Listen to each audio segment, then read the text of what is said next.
And blast off. Welcome to Wise Up on Air.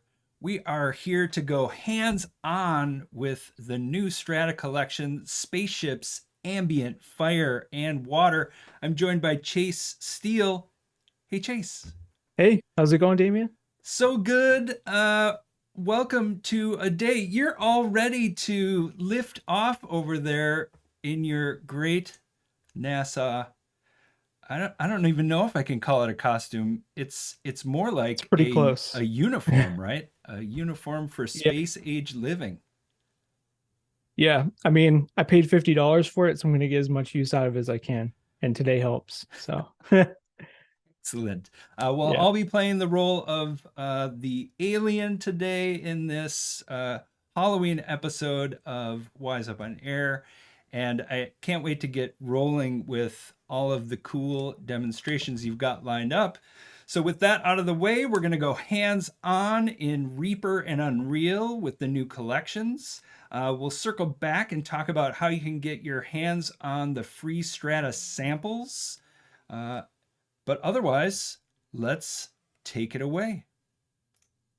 All right, cool. So, to start off with, I figured we'll just go through the two main projects and then I'll go into Unreal and show a little bit of material from each one and, an example of how you could implement them and how these sounds, um, are going to naturally lend themselves to being useful for a game scenario.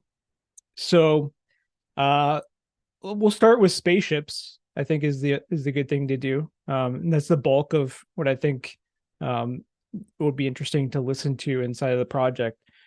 So should be seeing my main project window here now. So this is for the spaceships collection. You open this up and then you'll have these different projects associated with it. So they're all size based. So you have huge, large, medium, and then small, right?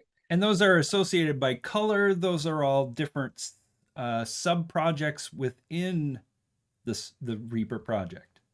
Correct. Right. Cool. So inside of each one, I have the large project open, so I could probably just pull that open. I can look at the list here. There's going to be most of the assets are going to pretty much be the same between the projects, just with the exception of the size. It'll sound appropriate for whichever one we're looking at. But the type of things you'll have in here are different engine speeds, so engine start and stop sounds. Um, then there's landing gear, so ship mechanics, that sort of thing. Um, and then there's different loops for the ship engines as well. So not just the turn on and off, but loops for just having the sound play throughout, like sort of like an ambient loop, that sort of thing. Right. So you've Um, you've got like the articulation of the spaceship, how it comes and goes. You've got all those engine loops at different speeds or different velocities. I saw a hyperspace one in there too, as you would expect. And then you're saying also we've got these just room tones or ambient tones of like living on that spaceship. yeah, yeah. So, Cool. well, not necessarily the room tones, but like the actual idle engine sounds, which Cool. the way I have them set up in my project sort of takes care of the ambience to a certain degree. Got it. So yes, kind of. Sure. You know, depending on how you use them. The project that I'm using them in, it is essentially the player in the interior of like a larger spacecraft. So they're definitely being used in that sort of like room tone ambient sense. Yeah. But for maybe one of the smaller crafts, like the smaller one is maybe akin to something like a speeder bike or something like Yeah. that. So you can cover a wide range of perspectives with these, I would say.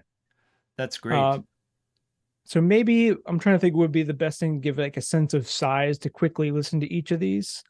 Maybe let's do the engine, some of the engine sounds. Great. So if And I again, go with to, all the Strata collections, these sounds are rendered as part of the project. So you get the wave files for them as part of the collection. But then as we're digging in here in the Reaper project, you get all of the layers that comprise the designed elements that you can then, make decisions about and yeah, dig deeper into, which is really that value of having the multi-track sessions as part of the collection. yes, yeah, definitely. So I'll go through and just play the idle sounds real quick. So you can get a sense of, how does the large different from the small and that sort of thing. Great. Uh, so here is the huge ship. So this would be something like we were just talking about Alien before we got on the live Yeah, stream. So you think about the Nostromo and Alien and some of those, some of those outside of the ship scenes. You can imagine like a huge spaceship being something like that. It's going to be a large environment type of sound, or it's going to definitely be something on that end of the scale. So here's what that sounds like.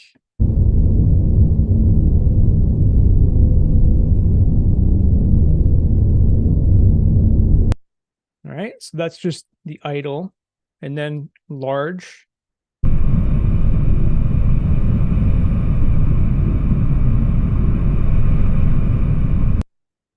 And then medium.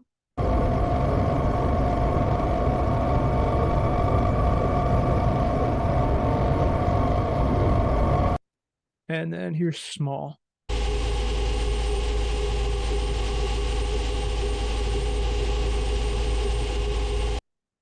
Cool. sounds great. And then here's kind of to go in a different direction. Here's some of the landing gear. Now, the one thing, the huge spaceship project doesn't actually have landing gear, because that one again is like so much larger that I don't think it didn't quite maybe make sense for that one to have it, I guess. But Sure. here they have it for large, medium, and small. So we'll just kind of quickly listen to some of those. So the large one, and there are in and out sounds as well. So here's the out. Wow. Right. And these large ones are actually the one I used in the project. So we'll hear those again in a minute. So medium, I'll just kind of quickly play the rest of these for scale.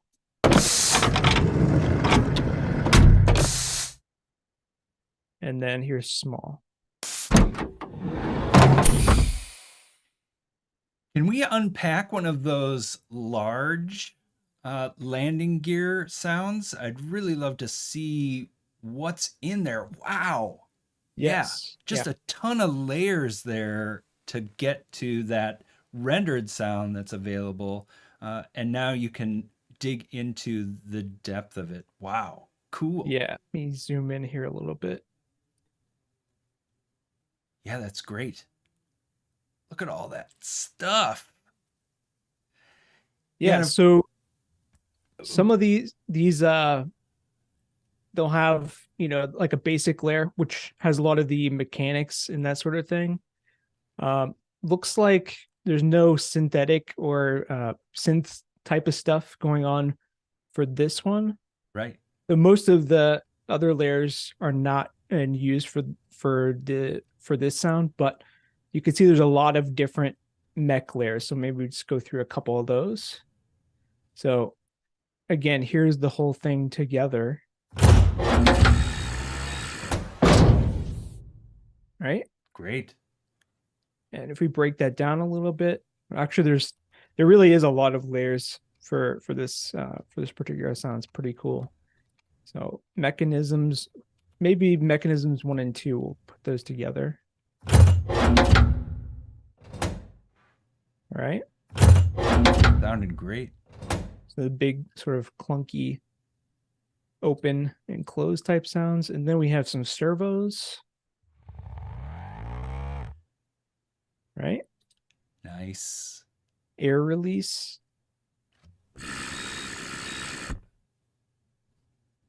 Warp servo. Let's see what that's about. So these two are interesting. The air release and the warp servo. These are you'll notice in with Strata as you kind of get more accustomed to using it. Certain layers are definitely sort of character kind of layers. I like to kind of think of them as like these two. You could mute these and maybe substitute in your own sounds, or it's a good place to sort of customize if you wanted to. So that's without those in. It kind of leaves you more with just a body. But there's also these big impacts at the beginning and end of the sound here.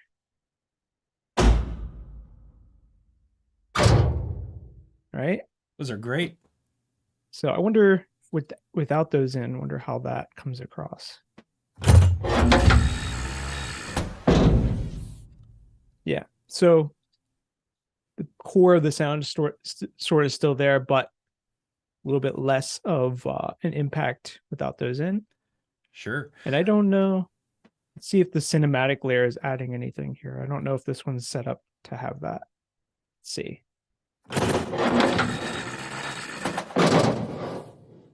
So looks like some kind of distortion maybe it's going through this effects chain.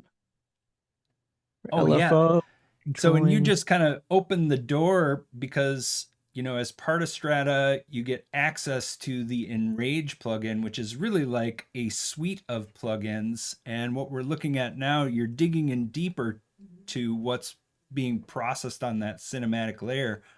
What do you see? So it looks like we have an LFO sort of controlling kind of like you can see the actual chain is in here on the rack. So there's quite a lot going on. It looks like a couple different delays and a reverb, some sort of filtering. Um, so it's just, I guess, something to kind of add a little bit more flavor to the sound, so to speak. So if I can, this was actually muted, I believe, and a lot of times these will be muted when you open these. So it's kind of, it's a very optional type of track in most of the sounds that are constructed. Yeah. But let's see with it in.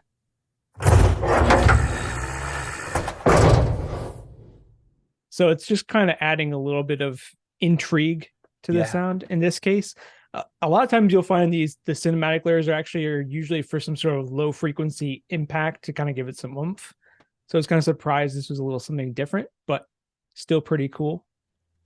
Awesome. And shout out to Jordan in the chat. Thanks for joining us today. And, he says great samples and great layering. And that really is one of the biggest pieces of the Strata Multitrack collection, is that being able to shift everything around, reconform it to whatever you're designing towards, remove and add layers to help give your projects, your own signature sound, or adding stuff from your own libraries. It's just you're presenting such a great toolkit here. I can already imagine how folks could, take this and use it as the basis for their spaceships for sure.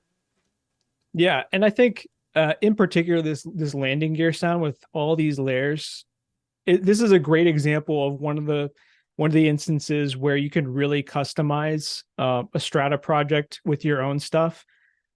Like you can very clearly see. Well, I mean, I don't know how well people are able to see this over the stream, but I can see the names for all the source material. Yeah. And I can think of off the top of my head, a handful of things I've recorded over the last year that I could pop in, and if I wanted to make this a little bit more customized, it gives you a nice outline of even if you're not going to use this sound exactly as it is. That's one of the huge benefits of Strata, is giving you this sort of template to work off of, and just giving you the freedom to choose like how much time do I want to spend customizing this, because it already sounds great, but you have the option now with this sort of a project to do that, which is one of the like we were saying, one of the big strengths of the Strata workflow. Yeah, and it's great too, because if you need multiple variations of these things, right, those are already there within reach. But it might be that your implementation in the game, you need to actually break those things out in some way that fits whatever the implementation or the animation is. So let's say you need to bounce out the start of it as a separate set of variations, the servos as a set of variations, and the final ka-chunk as a set of variations. You can go in and very easily, get all of that out in its various pieces, and then implement it in your game fit to purpose. Yeah, definitely. All right. So, okay, let's see. Maybe before I jump into the Unreal and the Wwise projects, I can just show some of these. We listened to some of the idle engine sound. Yeah. Let's see. There's basically these movement burst sounds as well. Yeah. Probably should take a look at these just so we know what it is when I demo inside the project. And this one does have some of these synth layers. So let's see what else is going on here. Some airy sort of drone stuff. It's a lot of synthetic type of sounds. Let's hear what this sounds like. All right. So this, at least the way that I found these useful, was for when I'm changing between the different speeds of the ship, like going from idle to like light speed, or just any of the different slow, medium, or fast sort of setups. These bursts are a nice like sort of segue while you're switching between those to kind of create like a point of movement. So I have that going on, and Kind of like a gear change when you're changing gears on a car. It just punctuates that transition, and feels fast. Yeah, and there's plenty of other ways you could use them, but that's definitely how I ended up kind of helping it sort of cover. I used it to help cover up the transitions from like medium to slow and so on. And I think I did a little bit of customization, so it sounds a little different depending on, if we're going from like fast to light speed and that sort of thing, which I think, let me see if light jump. There is this is pretty unique. These like light speed jump to is sort of the same kind of thing, but it's a much longer drawn out sort of sound. So I play that.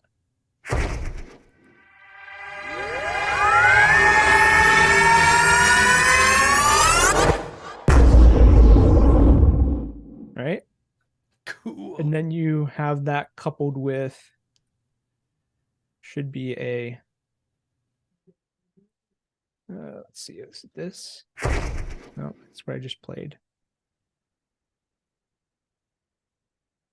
Oh, I have to take out the word jump to get to it.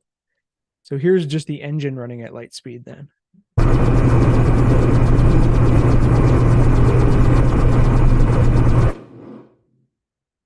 All right. That's so cool. And I just imagine in the effect chain on that, we're hearing some great stereo sound today. And, these sounds are very spacious in their application of stereo. Yeah, definitely. Let's see. I guess maybe I'll jump into Wwise first just so you can see how the switches are set up. Great. Folks in the chat, if you have any sounds that you need to hear or you want us to put your ears on something, give us a shout out. And meanwhile, we're going to start digging into how that's set up over in Wwise as we build towards hearing it in Unreal in the demo that you've created. Yeah. So I have basically switches for the engine loops, so engine intensity, and then I also have another container that operates off of the same switches for the bursts. Yeah. So let's let me see. I have it in here. So here's the intensity, and it'll switch between fast, idle, and then there's a light speed as well. Yeah. Should be playing, but I think it has a longer fade in time. Um, Medium, and then slow, right? So you'll hear we'll switch between those when I turn the Unreal project on. Great. But there's also the intensities, the bursts, which we just heard. So there's the movement burst, and then there's a separate one for large and then light speed. Cool. So let's go over here.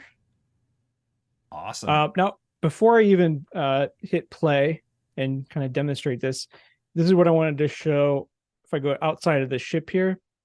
So basically, the way I had this set up is I wanted to kind of make it a really sort of ambient experience. So I have these little objects here. These are actually the engines, these little cubes. Great. So that's where the sound will come out of. And there's one on that side. I have 4 different ones. So there's one on the other side there, parallel to it. And I think I have some in the front here as well. So right there. And then another one on the opposing side as well. So that's when we're in there listening. That's so we can kind of picture it. That's where the sound is coming from. And I have, some low pass filters, situationally used to make it sound like it's just outside the wall there. Similarly with the landing gear, it's the same kind of setup. I have 5 landing gear positions. So these are all like right under the floorboards. Got There's it. one there. And then I have a couple back here. It's great. So yeah, it was really kind of cool and fun to get the most use out of setting these up and trying to make a believable sort of interior with it. Right. And that positioning brings so much realism to the simulation when you're auditioning it. It's really cool to hear in advance. I can't wait. All right. Well, here we are. We're inside. So maybe I'll just start with turning the landing gear on and off so that it kind of gets lost in the mix of the engine sound. So I'll solo that real quick. So everything that's happening inside of the demo is direct input from my keyboard. So I have just a couple different actions that I can kind of trigger to go between things. Technically, they're all connected to the this little. It's actually the same little terminal that I've been using for a couple of demos, but this one I just turned it into a handheld terminal. Nice. So I actually had it sitting up in the front of the ship, and then I realized, well, it doesn't really make much sense if I'm trying to get you to hear, spatialization. I need to kind of be able to move around, and I was running from the control room back to the rest of the ship. So I, attached it to the player. So the way I have this set up is when the landing gear goes out, it also starts like an engine startup sequence, and then the engine idle sound begins to play. And then the opposite happens when you retract the landing gear. So right now the landing gear is soloed, so you won't hear that yet. But here is that. So again, let me check where just want to make sure I know we have landing gear right there and there. So that's where we kind of visualize that they are when we're listening. Great. All right, so here we go. All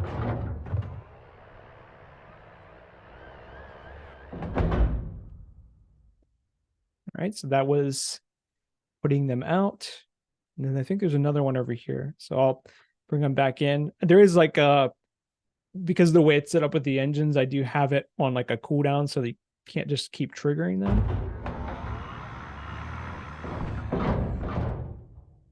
All right. Nice. So pretty cool. And then you can also see I've got the camera shake is still playing even though the engine sounds are muted, but let's see here. Want to go ahead with the engine sounds and go run Oh through yeah, those? that was All great. right. Again, it's super compelling in stereo. The way you chose to position it really makes sense in context, and I can't wait to hear the ensemble together. All right. So here is we'll just do the engine, like the idle or like the loops by themselves, and then I'll kind of sprinkle stuff on top as we move along. Yeah, sounds great. So here, starting the sequence up, or maybe I was shutting it. Maybe I was shutting it down. I'm not sure. Nope, we're good. There it is, taking flight. Right. I could probably turn these up just a little bit for now. Yep. All right. So again, everything's where the engines are located from the outside. Yep.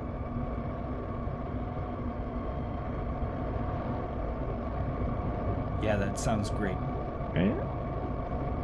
And now I'll switch between the different intensities. So if I go up, it should progress to medium. Let's see.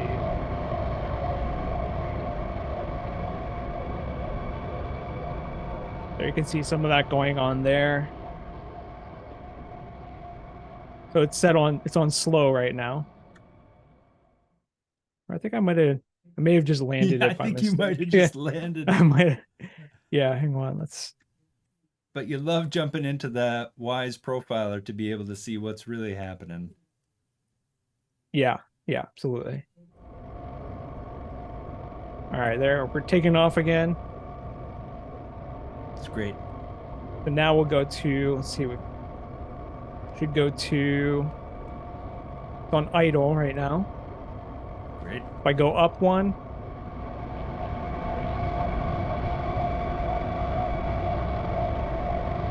on slow, and then up one more.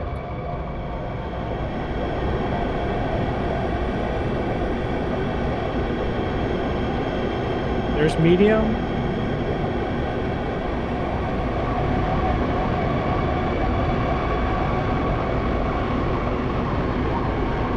And then light speed. Okay, light speed. Now this one has a ramp up.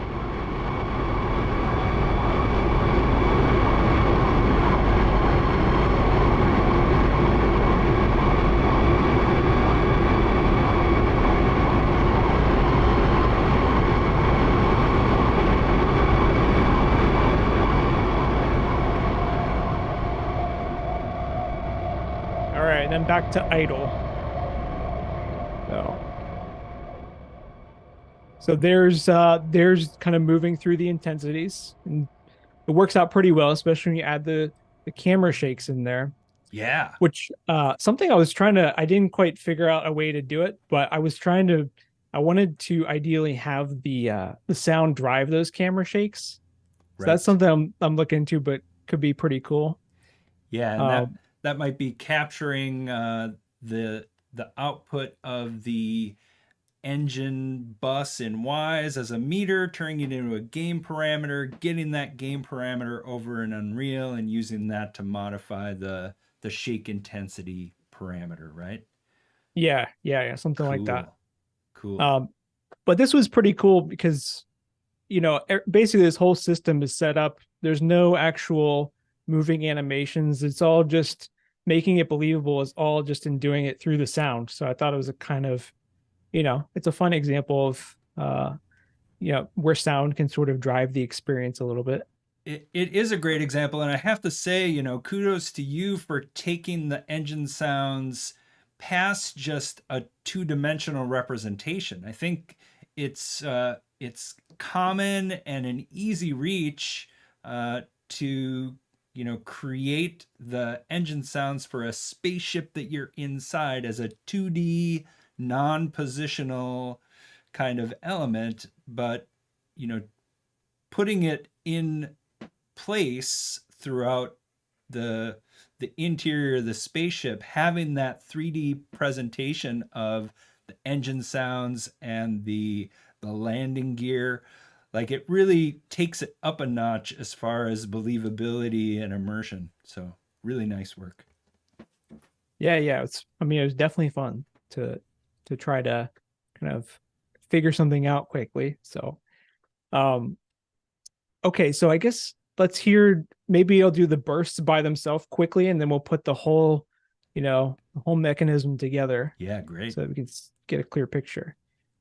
So again, I have the mechanics and the engines themselves muted, but if I go between the different intensities, we'll hear that burst sound. So right now it's taking off, so there's a takeoff sound that plays, Mm-hmm. but once it's up to speed here, I'll be able to switch. All right. So there's going from idle to medium, Perfect. and then up again. So I think I'm mostly using the same. When we go to the large or the just before you go to light speed, there's that one. And then light speed has its own super special one. So we'll go to that.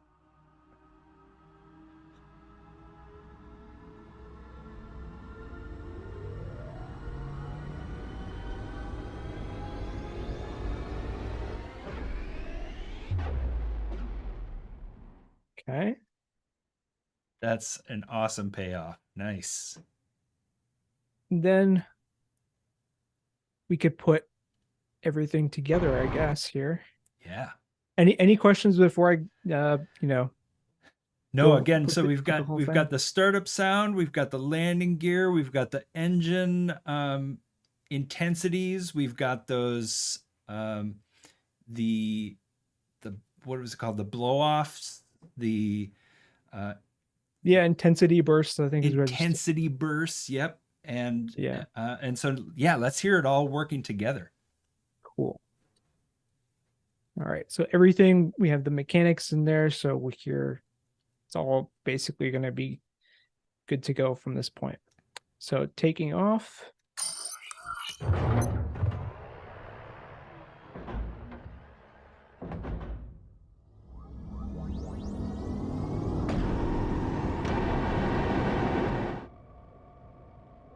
All right. And Cruising. then we're going up.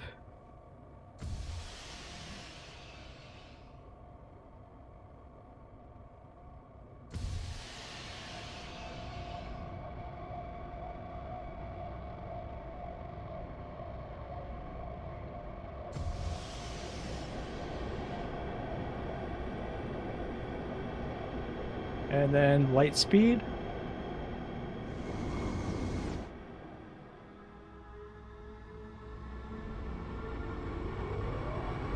Huh.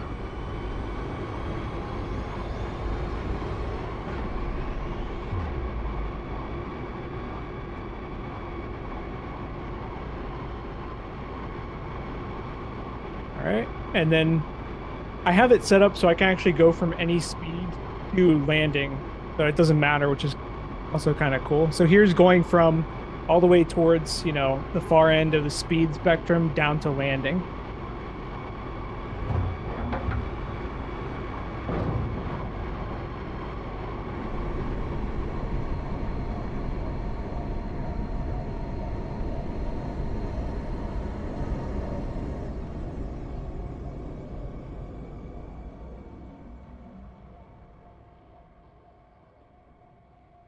All right. And that's great. And of course, I have the fade in and out. That's all being handled, inside of Wise as well, inside of the intensity switches. So, Great. which I think I can open that up. See. So yeah, you can see for the different speeds, the fade in and out times. Uh, the light speed one has a longer fade in just because the burst or burst light speed burst asset is like much longer. Right. But otherwise, that's basically the engine system and all everything set up. That's great. Thanks for piloting the ship and setting us down gently.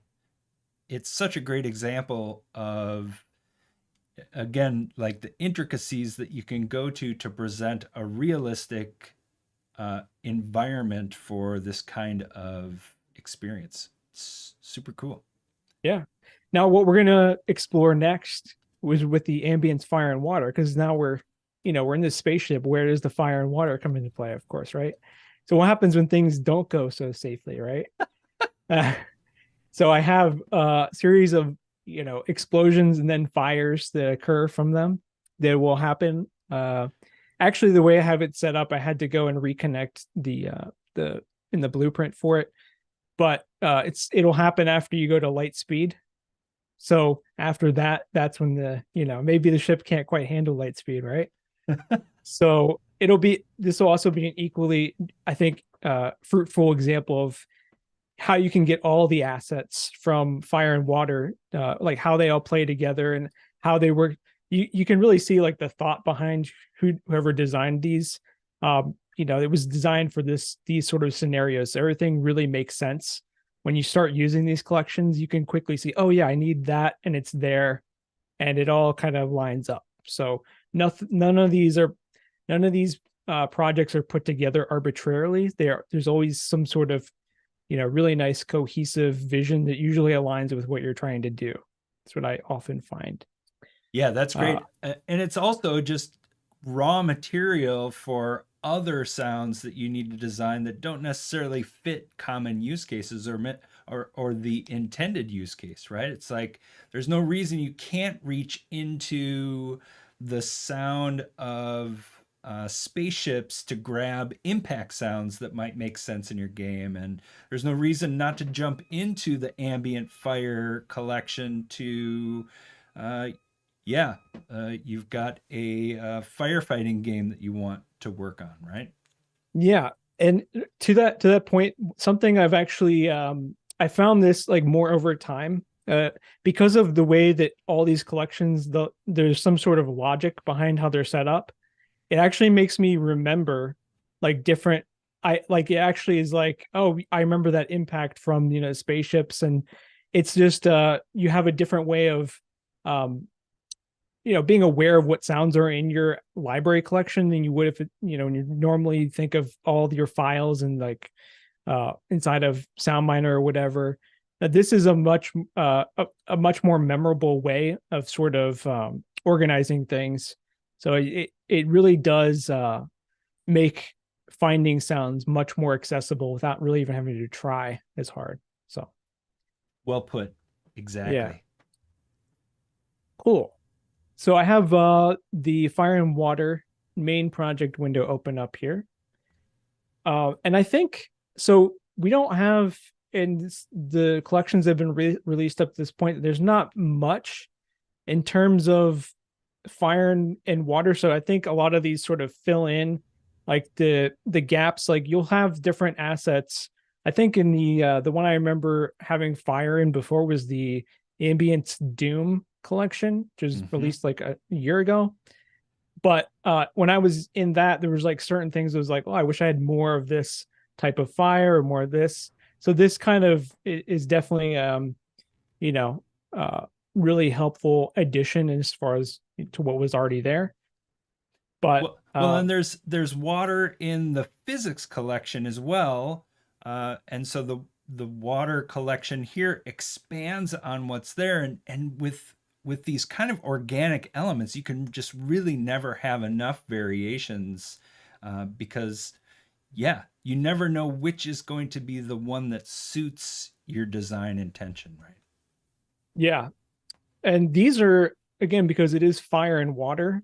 So there's things that like between the two, they sort of they play off each other. So we have fire smoldering, for example. That's one that I used in the demonstration. And then Right? there's also like the fire generic. So just if you just need like a fire that could basically fit any situation, Yeah. like maybe all the other things are a little bit more specific. They're just kind of too specific. You could basically with this generic project, you could basically make any kind of type of fire that you would want. So I guess that's probably a good place to start because there's some things that are worth demonstrating inside the actual project itself as far as Yes. customization. Great. Um, so I don't think we've done a few of these Wise Up on Air focusing on Strata. I don't think we've actually looked at an ambience project inside of one yet, have we? Not yet. Yeah, so this is if you haven't seen one of Strata's ambience projects before, if anyone, whoever's watching, um, they are set up in a way that maybe you wouldn't expect when you're going into it. So there is some things to, like, as you can see, we open it up, it kind of looks a little busy, right? So it's worth kind of talking about what all is going on in these. Great. The first thing is there's only two different loops. So there's loop one and loop two, right? So normally, maybe you're looking at an ambience collection. You kind of maybe expect to see, different loops for these different scenarios, right? Well, this one, or the way these are set up, is much more open ended. So they have two loops which are sort of kind of like pre-made. Like sometimes there'll be like a day or a night one, for example. This one Sure. doesn't have that, but there's two different preset loops. So here's what they sound like. So this is just generic fire.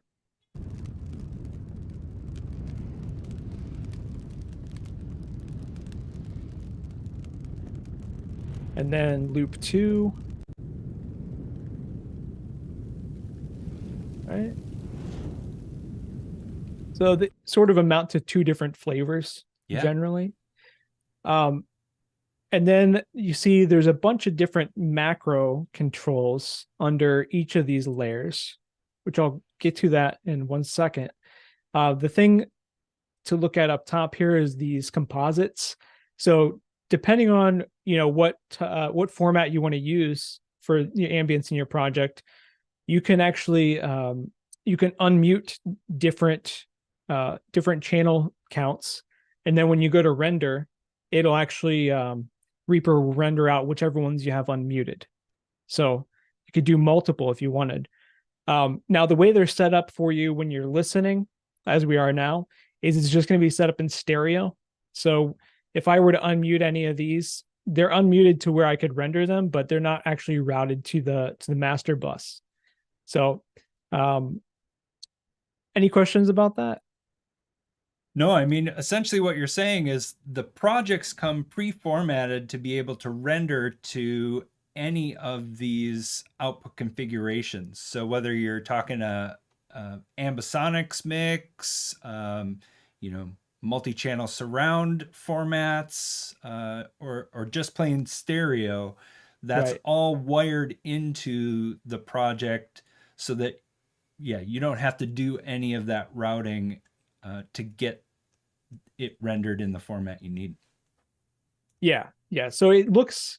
I like to talk about this anytime I can because it does look a little intimidating. Yeah. You open it up and you're like, what are all these Yeah. composite tracks? Right. So it's actually there just to really be helpful. It can't. It's not really gonna. Right. It's not that it's not that messy once you kind of get in, figure it out. Yeah, and actually like a huge time saver, right? Because the process of making all of those routing decisions, like adding those into the project Yeah. each time, like huge time saver. Yeah. And these are all set up really well you really don't have to touch them very Yeah. often. Um, I've only touched them when I wanted to just see what was going on with it. Yeah. I've never actually had to touch them because I felt like I had to. Right. So they're pretty much just something you can sort of set and forget most of the time until a question arises. So, hey, what's going on Yeah. with this routing, or do I need to change the panning or a little bit? But it's set up really well. So And I'll just underline that for a second because one of the benefits of having the Strata Multitrack collections is access to these as a kind of illustration of best practices, right? Like if you're yeah, creating your own ambiences, you're working on your own ambience projects, like this is a clear way to enable that kind of functionality for your own designs, right? To have those options as part of your own projects. yeah, definitely. It's all of Strata kind of gives you a framework for like how to implement your sounds in a game, or just a way of kind of conceptualizing how your sound projects should sort of look. So, I mean, it could be helpful for teams of varying sizes, but I think sometimes, especially, I mean, I work a lot, like, myself as a contractor, so sometimes I'm like the only person. So having this framework ready to go for like any project is super powerful. It allows me to, to potentially tackle a whole lot more than I would ever be able to normally. So Right, and kind of leave some of the wiring to the template and just get down to maybe the fun part of exactly. making cool sounds. Yeah, exactly. Nice. So, with having said all that, looking at the layers here, if you wanted to customize one of these, like figure a loop, start of loop one, each track is, again, sort of these layers are set up in a way where they're well defined. So you have like a blaze, crackle, sizzle, burst, and then the same layers repeat again for the other loop. Yep. And then the controls that are under these, you'll see these parameters, not just in the fire and water collection, but we use the same, convention and the same sort of logic in other ambience collections. There's a distance and then a quantity for a lot of these. Sometimes you'll have also like a reverb and a size parameter for some of them. But basically, the quantity is like how much of that layer do you want, and then the distance is like how far back. It's very without overthinking or without getting into which parameters it's actually modulating. They work like pretty well as they're intended, without having you again to go in and like mess with the wiring. So let's take a quick listen to loop one, and I'll kind of play with some of these. Great. So maybe I start off with blaze, since that's probably the most essential layer here. Oh, here we go. I have something else soloed.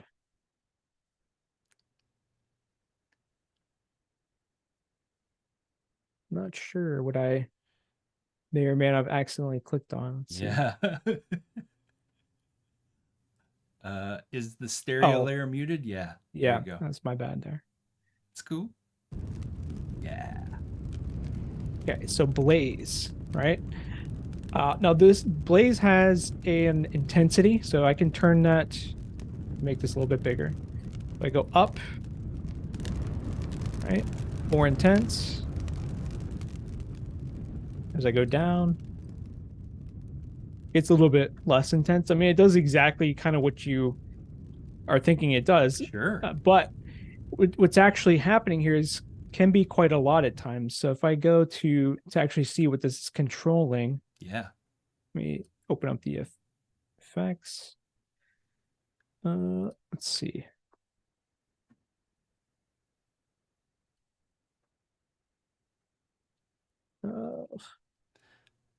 I mean, we definitely know that there's with these That's control easier to go. tracks, right?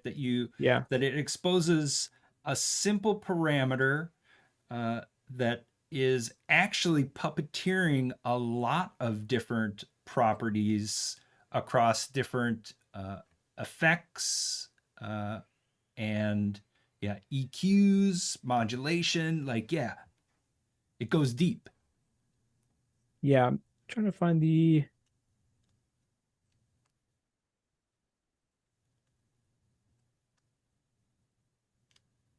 Sometimes it's easier to go into the track wiring, sometimes it's not. Right. But for Okay, folks I who've think I never found it seen here. this view in Reaper, uh, it's a doozy. Yeah, and I'm not going to go into all of these Enrage plugins, but it's kind of worth seeing one of them so you understand what these parameters are actually Great. modulating. Let's see. Should see it moving. Okay, so there, it's kind of maybe trickier to see since it's a smaller interface with the stream or whatever. Right. But when I actually turn this intensity knob, you can see things move parameters moving on this Enrage plugin. Yep. So, and then these are all macros that are potentially routed to different effects inside of the rack as well. So again, this was worth showing because somebody went through a lot of trouble to basically simplify intensity for you. They went in and, you know, they're modulating EQs and reverbs and all sorts of stuff in a way that doesn't, you know, you can't hear it and really find much fault with it on its own. So it's super helpful. And also, we get to limit ourselves to having only 2 loops that are extremely flexible because of that.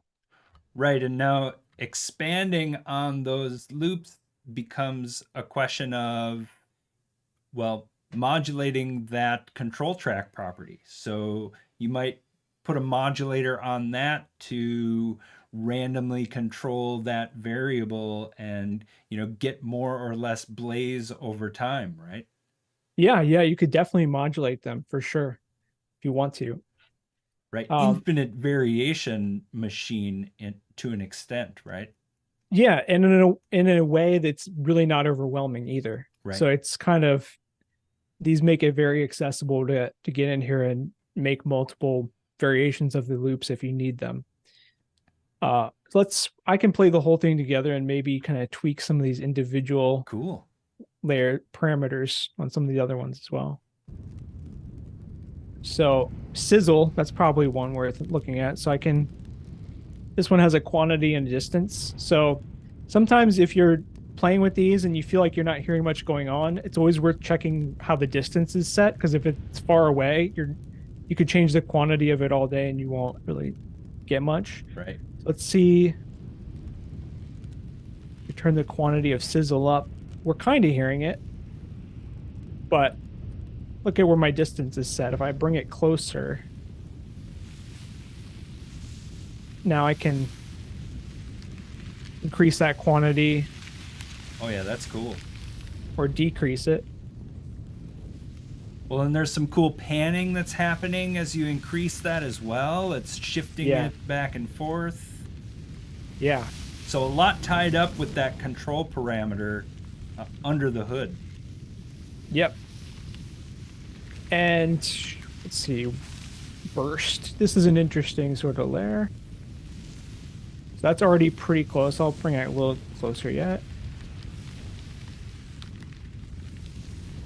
So these bursts, they kind of happen intermittently. See if I can solo it so we can get a better sense. All right, we bring it down. All right, so again, to give you a control of how intense or how wild this actual fire is or isn't. Yeah, it's awesome. And crackle, we didn't look at that yet. I'll look at that for a minute.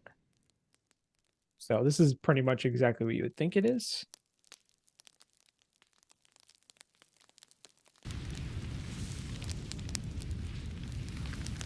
Yeah.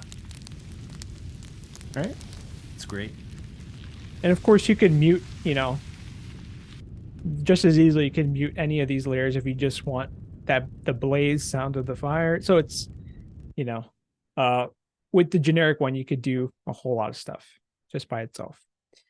Going back over to the main project window, there are some more specific fire type of sounds, which I mostly just relied on that generic one for the demo, but there are some cool alternatives over here. There's this house fire sound.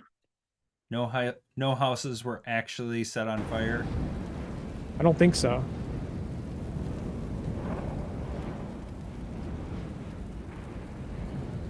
Could see, let's just take a look, see if there's anything different in here in terms of the layering. Similar sort of layering. So we got a heavy and a light burst.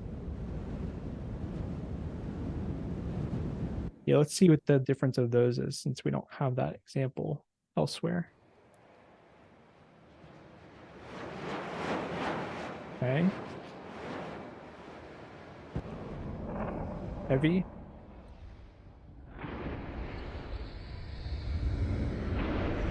Yeah. Okay. It's kind of a part tonality and part like sense of size or scale. Yeah. Yeah. Uh, Now another thing we have is we have objects, which are there's some loops contained within there. But for more like let's open it up and see. Yeah, So if you just need like an individual crackle or like an right. individual sort of whoosh or something like that, again, we have these in here. Nice companion to like some of the physics library that we have is kind of adds on to the logic of some of what is laid out there. There's even some electrical sounds. Fuel, gas bursting, It's great. right? So that sort of makes sense. It's just a lot of the things we are finding in the actual loops, but now we have access to them as individuals. Yeah, I'm thinking It's like a way. adventurer torch loop, you're waving it around as you're, walking through the cave. But then also that electrical sparking that you would expect to come across in a scenario. It's spooky season, so of course there's always going to be uh, electrical sparks on a dark night in a video game. So Right. great to have those within reach. And then we have the same for water as well. So we have drips, bubbles. And some of these do have loops. Like you can see they provide a loop for bubbles, It's great. waves. So you're pretty well covered if you need to, set up the sounds for an ocean in this case. Is there anything else we should take a look at in here maybe before? Because I can show you the example of what's going on with these, or how I got them all to sort of play together. Yeah, folks in the chat, if there's something else you want to dig into, drop us a text and we'll dig in. Again, I'm interested for some of those water sounds. What kind of control parameters do we have there for some of those loops of, maybe the Yeah. bubbles or the, yeah. Well, inside of, let's see, might have accidentally closed it. Uh, Bubbles. I don't Yeah, know. or the water generic loops.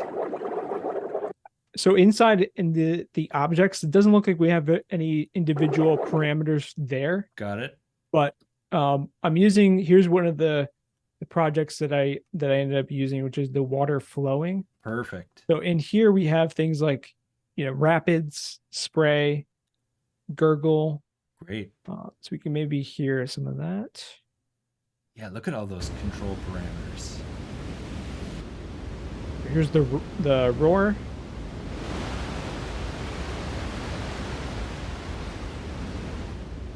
Bring the intensity down. Love it. Add in the spray.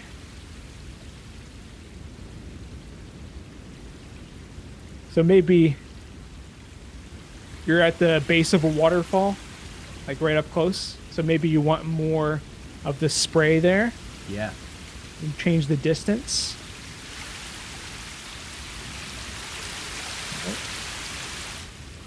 It's great. Rapids.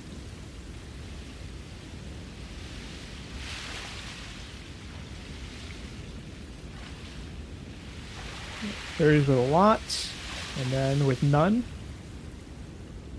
Right? Cool. No, gurgle. This should be interesting.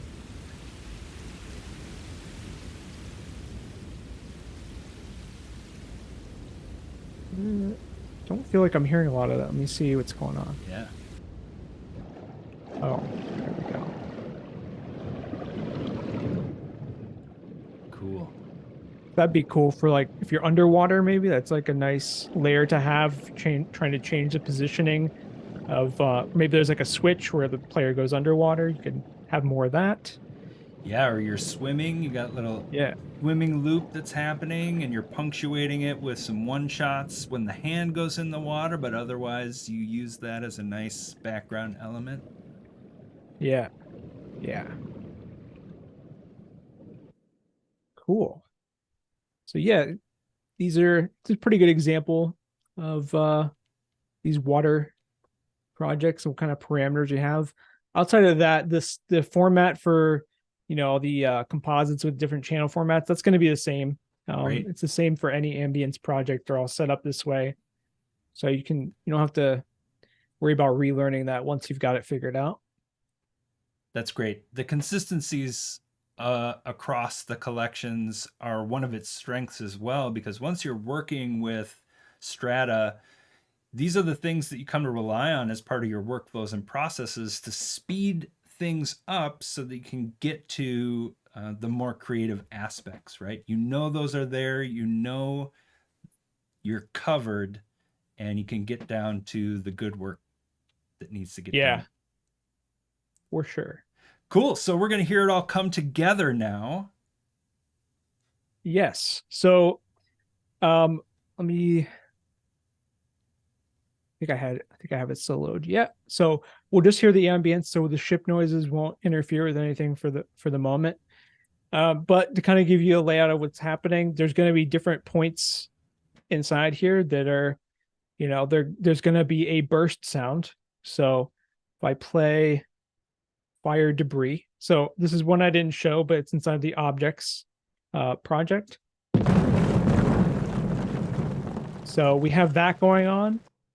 And then there's going to be a fire burning sound, which has a switch. So you can go between burning and smoldering, right? Because we're going to have a sprinkler system that puts it out.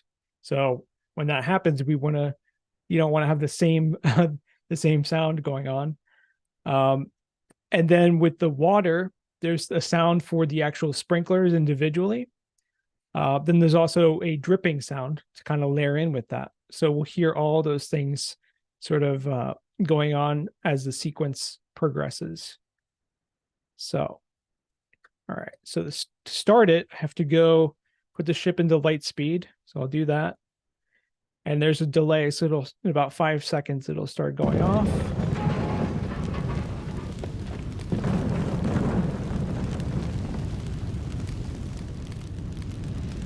All right.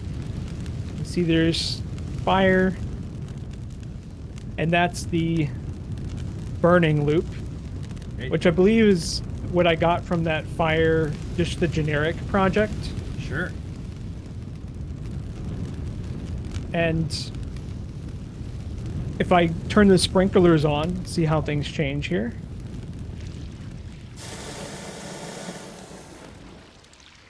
Right. So technically each one of those sprinklers has its own loop going on, which is probably didn't need all of that, but I wanted to see how it would sound. Sounds pretty cool. Yeah. And there's also drips, so I can maybe go in and let's see.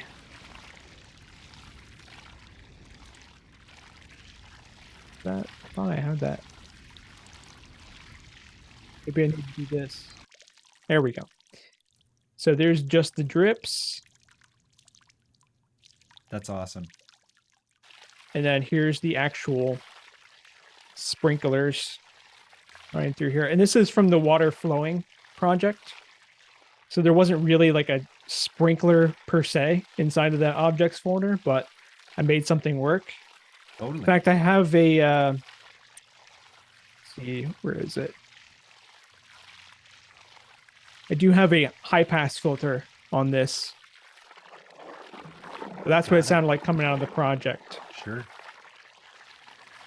Well, And that's then definitely one of the beauties of having it implemented in Wwise is that you can make those real-time adjustments. When you hit the game, you're like, oh, it's got too much low end. Let me just high pass it, and okay, that fits what I'm seeing. Right.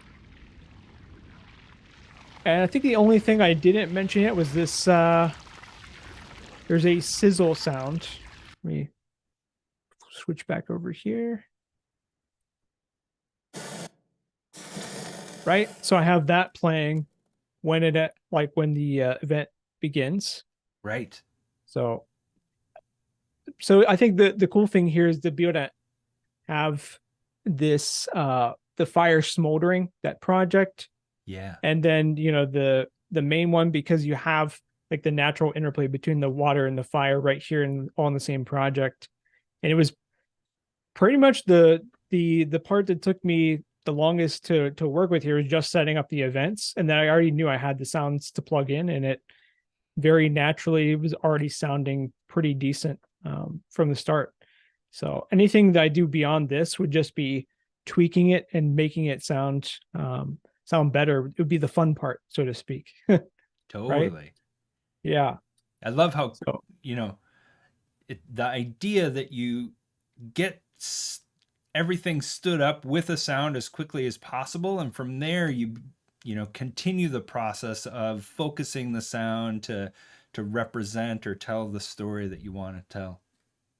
yeah, one of the, I guess, some of the hesitations we've heard about using Strata is like maybe the thought that if you're using Strata, aren't all my sounds gonna is my project gonna sound exactly the same as someone else's?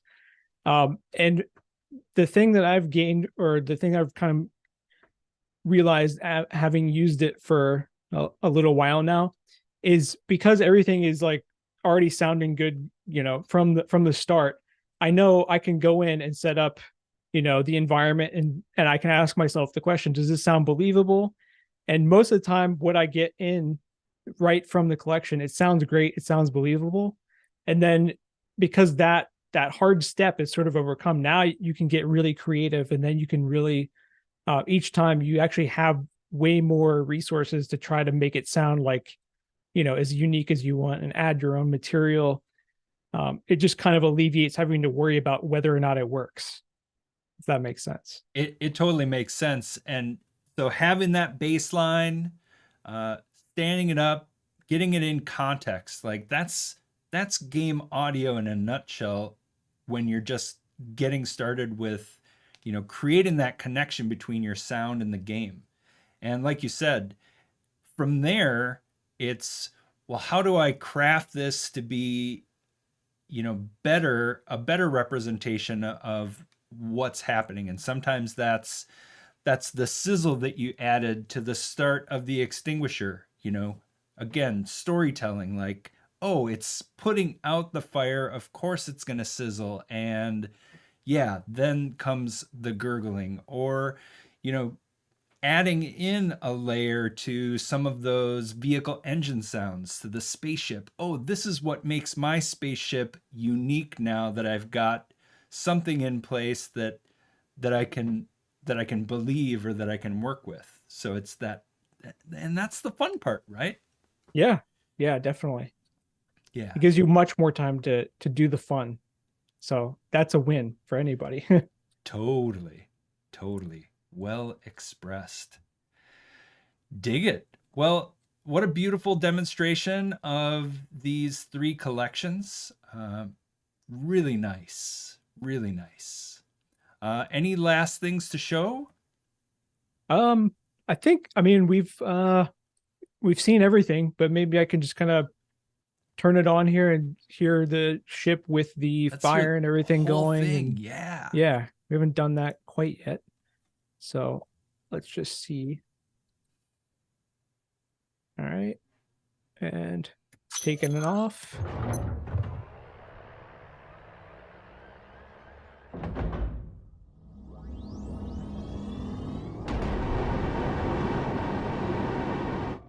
I'm just going to move around a little bit.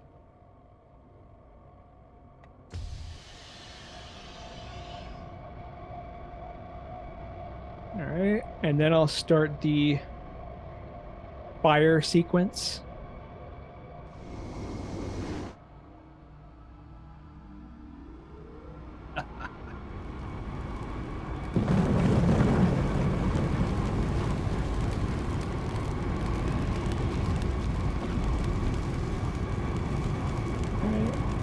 Then we'll put it out.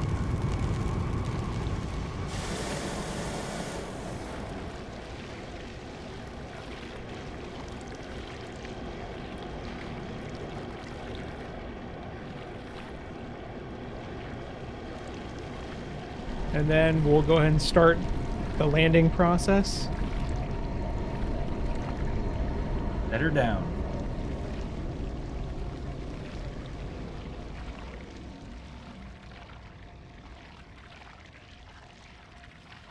And there we have it. Awesome. We're going to have to drip dry this spaceship and get her ready for the next flight. But while we're doing that, folks out there, get your hands on Strata, audiokinetic.com. Jump in and get the free samples. We've got a free sample one that has some select ambiences, some creatures, some movement, magic and UI, some vehicles. We also added the sample 2, which brings in a bunch of sci-fi weapons, footsteps, modern firearms, and yeah, jump in, grab those from audiokinetic.com, log in, follow the instructions to check out those free samples, and stay up to date with the latest news from Strata as these new collections roll out. And if this has been fun, dig back in. Last month, Chase and I went over the cannons and interactable objects collections. And before that, excited to dig into the physics collection with a hands-on, preceded by a deep dive with some of the developers at Boom Library and Audiokinetic around the creation of that physics collection. So dig in, wise up, and get your hands and ears on Strata.